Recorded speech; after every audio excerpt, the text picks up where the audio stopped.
Welcome back, welcome back. We've got oil slick back in the shop tonight, and we're going to move on to phase 3, I think, of getting it roadworthy. So far we've done a new gas tank, which is holding up well. We did a new radiator, also holding up well. Ended up having to throw on a new upper and lower radiator hose too, because the lower hose sprung a leak. So I just decided while I got the fluid drained again and while I'm going through the motions, I'll just go ahead and stick a top one on anyway. So got that done. We've got the alternator switched out. We're now on a regular GM one-wire alternator, so it's much more reliable. We're not dealing with that external voltage regulator. Everything's all internal. It's something that's readily available at any parts store. If we were out on a trip somewhere and we lost the alternator, it wouldn't be hard to grab one of those and stick it on in no time and hopefully be back in business. So I've done that. I've got all the lights, all the gauges are working. I didn't really do any videoing on it, but I also got all the heater controls working, because when I tried to move one of the levers, everything was so froze up it just ended up breaking off, and somebody had already broke the other two off, so they were going to have to be replaced anyway. So I ordered 3 new levers from LMC, a new switch that controls the fan. I was able to test the fan and confirm that it did work on all 3 speed settings, but the switch was bad. So I got a new switch, new levers, new little chrome knobs. I got 2 new ducts, defrost ducts, both the hoses that go down to the heater box or whatever, because obviously they were this like papery kind of fabric-y material, and whenever you touched them they just crumbled. They had this like wire in there, and you touch them, they just crumble. I mean, what do you expect? It's original stuff from 1972, so I'm no mathematician. I'm not going to try to do that math off the top of my head, but they're old. So anyway, that's where we're at. I've got the seat back in it. Tempted to take it a little ride through the neighborhood yesterday, but it's just with the brakes not being good, I didn't want to go too far and didn't want to get going too fast. So we're going to pull the rear brakes off, pull the wheels and hub and drums off. I think I'm going to try to bleed these brakes, because when I got it, the reservoir for the rear brakes was completely empty. So I think I'm going to try to bleed these rear brakes and just see if I can get them moving. And if I can, then I'll look into new shoes and get the drums turned and all that stuff. But the first thing I want to do is just get the actual brake mechanism and all that stuff working. So I'm gonna start on the driver's side. Got better light over here. I'm probably not gonna bore y'all with the passenger side, but I'm gonna start on the driver's side. Let me get this wheel, pull it off, and see what we can do from there.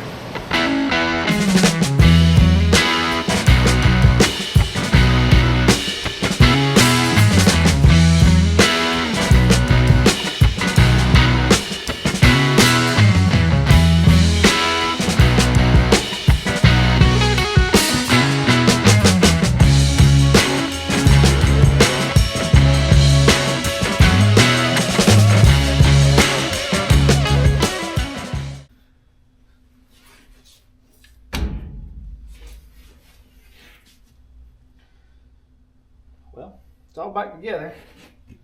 Struggled with it a little. No missing parts. No extra parts, I mean. Everything is in there as it was in my photographs that I took.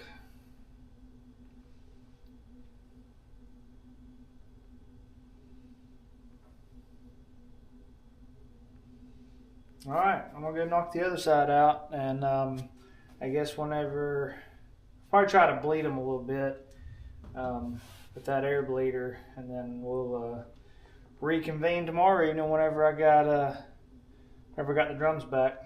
It's going to be snowing tomorrow, so I doubt I'll be able to get it out and try to drive it or anything, but if nothing else, we can get the drums back on it and let her sit until we can get back outside. All right, it's been a few days, and as I do, I got carried away with working and didn't do a very good job videoing. But I finished up the back brakes. It was a pretty simple process. Anybody, if you've ever done drum brakes, that's just what it is. I did new wheel cylinders, new shoes, had the drums turned, and got them back on, and they're bled. They're good to go. And so while I had it tore apart, I decided just to go ahead and do some work on the front end. I got new calipers. The pads were still good. The rotors are rusty, but they're good. I took a wire wheel to them, cleaned them up. When I first got the truck, I had the wheel off, and I noticed that groove in it, and I was really worried about it. I was like, man, them rotors are ruined.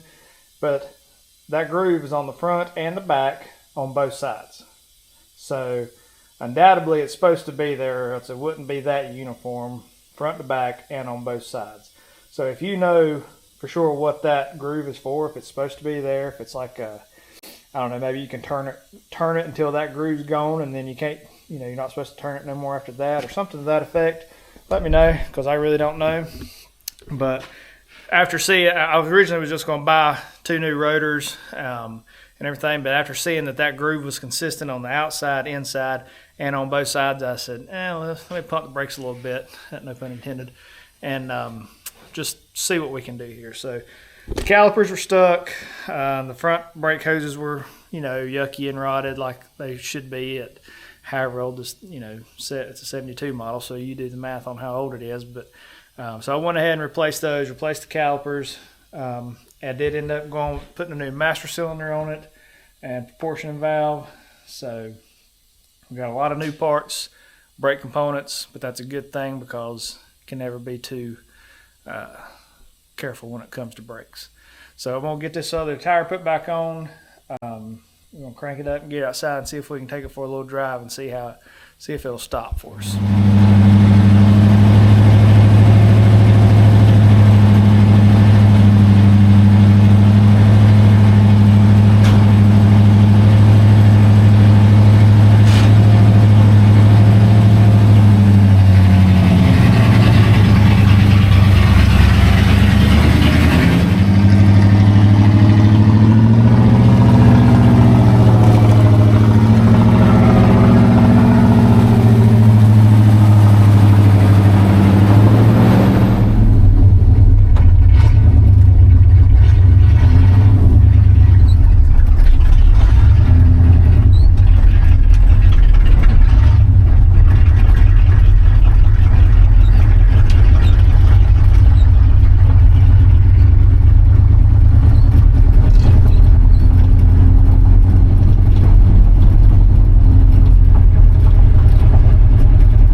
successfully roadworthy. That's about the second test drive that I've done. First real good one that I've been able to get on video. But I mean, the thing runs good. A little bit cold natured, but once it got warmed up and everything, it got to running a whole lot better. As far as not wanting to die, you know, we come to a stop or whatever. But that's natural. I guess it still warms up.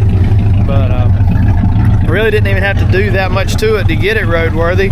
I did put a new gas tank in it. This is after getting it running. So I guess start with getting it running. I cleaned the carburetor, put a new timing chain and sprockets on it, adjusted the valves, new gaskets and whatnot, and then new plug wires, got the distributor timed right. And then for getting it roadworthy, we did a new gas tank, then we did a new radiator, and then did brakes front and rear, and put an alternator on it, changed it over to a one-wire alternator, so we got some charging going on. But I guess the next thing I'm gonna do is get me a muffler put on it for one thing, and eventually I'll probably start working on getting that 4-barrel intake and that 4-barrel carburetor put on it. I'm gonna sandblast the intake and paint it up, and then put a kit in the carburetor. And it's got a manual choke on it right now. I'm gonna convert it to an electric choke, and once I do that, the seat is going to James, I think the first week of May. So it's going to get a new seat, which it so desperately needs, or it's going to get the seat redone anyway, not a new seat. But James is going to take care of the seat first week of May, and then we may throw some tags on this thing and start driving it a little bit, and just kind of see how it does. I may end up sticking that floor shifter in it. I haven't entirely decided yet on that, but anyway, I guess we're going to call that good for this one. You guys don't forget to like and subscribe, and watch the videos. Watch them, you know, the whole videos, or at least a good portion of it, because that's what the YouTube algorithm uses to determine, you know, whether it's going to promote the videos more or not, as to whether people hang around and watch the videos. If you just watch the first minute or two of it and then click off of it, people going, you know, YouTube's gonna say, well, they're not watching it, so we're not going to push it to other channels or other people. So just do us a favor, watch the videos, like them, subscribe them, comment on them, share them, interact with them. That helps to get it shared and get the algorithm to like it more too. So anyway, we're gonna call that good for this one. We appreciate you watching, and we'll see you on the next one.